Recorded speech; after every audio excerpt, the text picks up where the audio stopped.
आज के इस कार्यक्रम के अवसर पर मैं आप सभी भारतीय जनता पार्टी के कार्यकर्ताओं का अभिनंदन करते हुए आदरणीय प्रधानमंत्री जी के मार्गदर्शन और विजनरी लीडरशिप में इन 9 वर्षों में जो भी परिवर्तन उत्तर प्रदेश के अंदर हुआ है, हमारी सरकार, डबल इंजन की सरकार जो कुछ भी करने में सफल हुई है, वो आदरणीय प्रधानमंत्री जी के मार्गदर्शन और नेतृत्व के साथ ही भारतीय जनता पार्टी के कार्यकर्ताओं के परिश्रम, जनप्रतिनिधियों के द्वारा सेवा भाव के साथ किए गए कार्यों और जनता जनार्दन के द्वारा दिए गए सहयोग का ही प्रतिफल है। मैं नवनिर्माण के इन 9 वर्षों के लिए पूरे प्रदेश की जनता जनार्दन को हृदय से बधाई देता हूं और आप सबका अभिनंदन करता हूं। बहनों और भाइयों, हमारे तीनों वक्ताओं ने यहां पर विस्तार से कहा। हमारे प्रदेश अध्यक्ष जी ने, हमारे दोनों डिप्टी सीएम केशव जी ने, ब्रजेश जी ने इन 9 वर्षों की इस गाथा को नजदीक से देखा है, उसमें नेतृत्व दिया है और उन्होंने इसके बारे में कि इसके बॉटलनेक कौन से थे, कौन कारक थे जो उत्तर प्रदेश के सामने पहचान का संकट खड़ा कर रहे थे, कौन वे कारक थे जिन कारणों से उत्तर प्रदेश के नौजवानों के सामने पहचान का संकट खड़ा हुआ था, कौन वे कारक थे जिसके कारण अनलिमिटेड पोटेंशियल का यह प्रदेश अपनी पहचान के लिए मोहताज था। दुनिया की सबसे उर्वरा भूमि रखने वाला यह प्रदेश, यहां का अन्नदाता किसान उर्वरा भूमि सबसे अच्छी होने, सर्वाधिक जल संसाधन होने के बावजूद आत्महत्या करने के लिए मजबूर होता था। सबसे अच्छा कारीगर होने के बावजूद क्या कारण था कि हमारा कारीगर उद्यमी बनने की बजाय श्रमिक बन करके उत्तर प्रदेश से प्लान करने के लिए मजबूर हो रहा था? क्या कारण था कि उत्तर प्रदेश की आधी आबादी भय और दहशत में सैनी रह करके स्वयं अपने को कोसती थी? मेवा वालों को हटाकर सेवा वालों को मौका देने का काम, परिवारवाद वालों को हटाकर सबका साथ, सबका विकास और सबका विश्वास और सबका प्रयास वालों को मौका दिया और गंगा वालों को हटाकर गंगा वालों को आशीर्वाद देने का काम। गुंडा राज और माफिया राज वालों 9 साल के बाद भी ये समझ नहीं पा रहे कि आखिर उत्तर प्रदेश की जनता ने ये बदलाव क्यों किया। दरअसल उत्तर प्रदेश की जनता ने 1 डिस्ट्रिक्ट 1 माफिया समाप्त करके और 1 डिस्ट्रिक्ट 1 प्रोटेक्ट के नाम पर ये बदलाव करने का काम किया।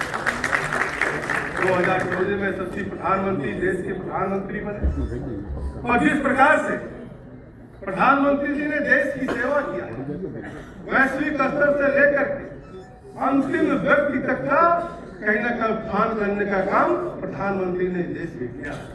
और चाहे वो बिजली हो, चाहे मकान हो, चाहे शौचालय हो, चाहे गरीब की जो भी आवश्यकता की चीजें थी, उन सब चीजों की पूर्ति करने का काम यशस्वी प्रधानमंत्री जी ने किया। जहाँ तक स्वास्थ्य का बीमा, जो भी हमारे डिप्टी सीएम साहब उसका बखान था, ये लगता है कि 5 लाख का बीमा है कि गरीब के घर में जब बड़ी बीमारी कोई आ जाती थी तो गरीब और गरीब हो जाता था, उसकी भी चिंता करने का काम यशस्वी प्रधानमंत्री जी ने किया।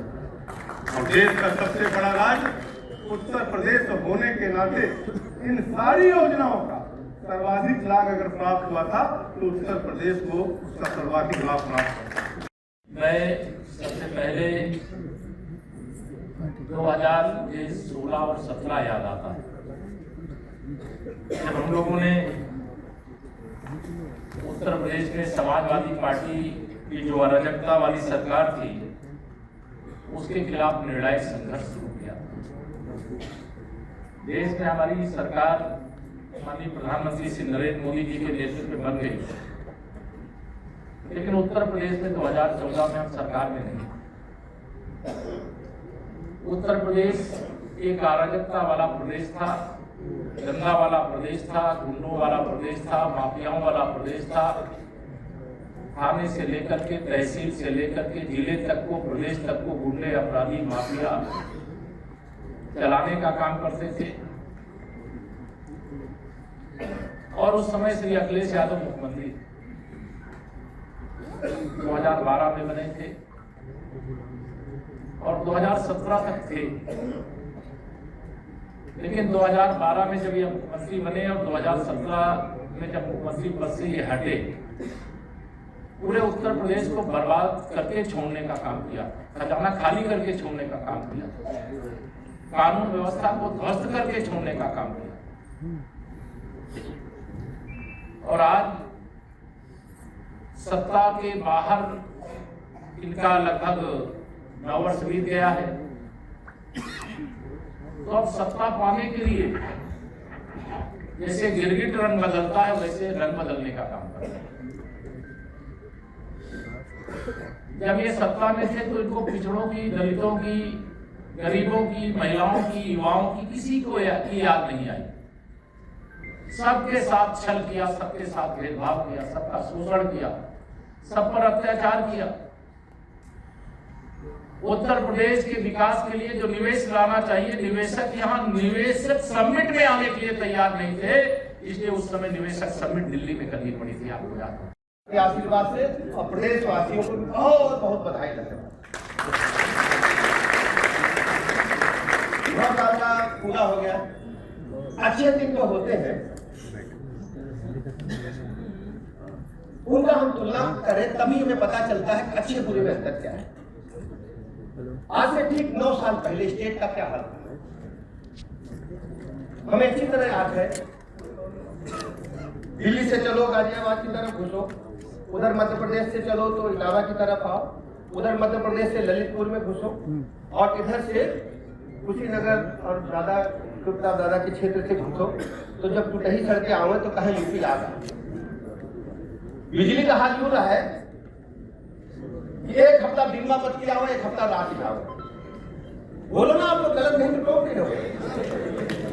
और सुनो, पत्ती कहाँ जाए? लखनऊ तो राजधानी का है, और इटावा में जाए कहीं जाए, बताओ ना। और उसके बाद कहाँ जाए? वो कानपुर वाले बड़े भैया कह रहे। और कहीं पत्ती जाए तो हमारे जीजा फूफा हो तो पूछे पत्ती है क्या एक हफ्ता दिन की है कि रात की? तो हमारे जो चाचा और भाई लोग हैं तो जीजा फूफा हो तो जनरेटर और इन्वर्टर खरीदे। बोलो भैया ना, हमारे अपने भी जीजा फूफा है तो क्या साफ नहीं है तो खरीदते थे कि नहीं खरीदते?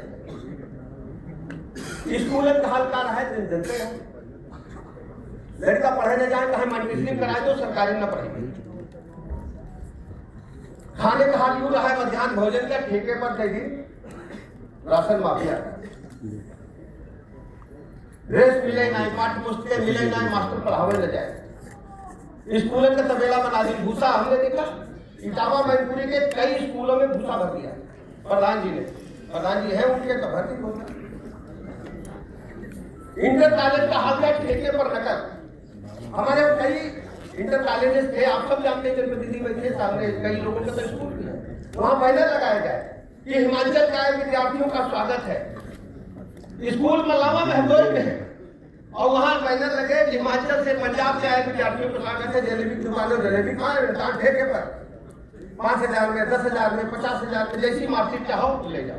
अगर आप ये वीडियो YouTube पर देख रहे हैं तो हमारे चैनल को सब्सक्राइब करें और बेल आइकन को दबाना ना भूलें। अगर आप Facebook पर ये वीडियो देख रहे हैं तो हमारे पेज को लाइक करें।